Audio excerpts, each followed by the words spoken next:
भोले बाबा ने क्या किया, मदारी का रूप बनाया। मदारी जानते हो, बंदर का खेल दिखाता है।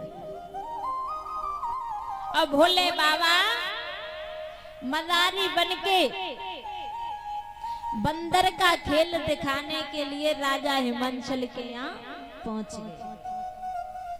और जैसे ही भोले बाबा ने डमरुआ बजाओ तो भीड़ इकट्ठी हो गई। गौरा मैया भी आई बंदर का खेल देखने के लिए। अब भोले बाबा इतने सुंदर बन के गए, क्या भोले बाबा को देख के पार्वती मैया की नीयत खराब है। अब गौरा मैया विचार करने लगी कि ऐसे पति हमारे होते तो हमारा नसीब खुल जाता। पहचान नहीं पाया गौरा मैया ने कि हमारे ही पति हैं।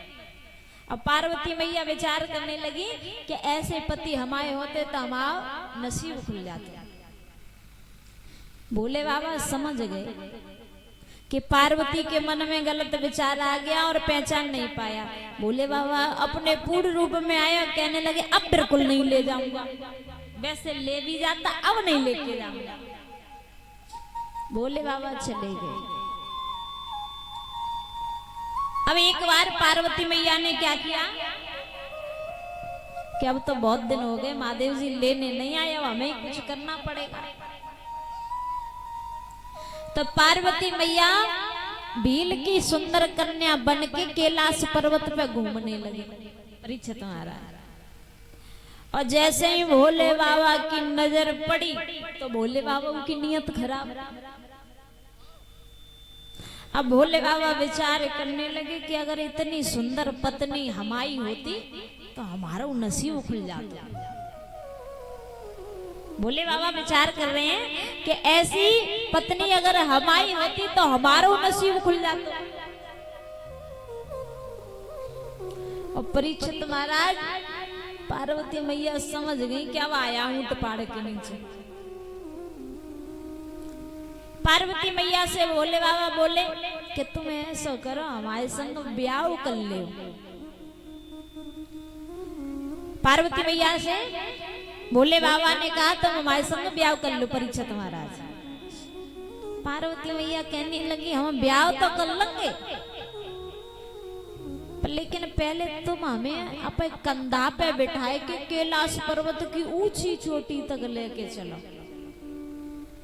अब भोले बाबा ने विचार किया कि अगर सुंदर पत्नी चाहिए तो ये कंधा पे ना हमें चौंधे पे वो बिठानी पड़ेगी। और सुंदर बहू चाहिए तो बात तो माननी पड़ेगी। तो भोले बाबा ने क्या किया, पार्वती मैया को अपने कंधों पर बिठाया।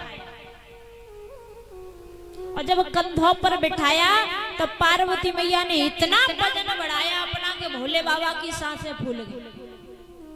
भोले बाबा समझ गए कि मेरी पार्वती के अलावा और कोई नहीं हो सकता। तभी तो कहते हैं कि जान आपत में पड़ गई कि नर पे नारी चढ़ गई। भोले बाबा की शीश पर कौन विराजमान है? गंगा मैया। भोले बाबा ने गंगा मैया को कहाँ बिठाया है? सिर पर।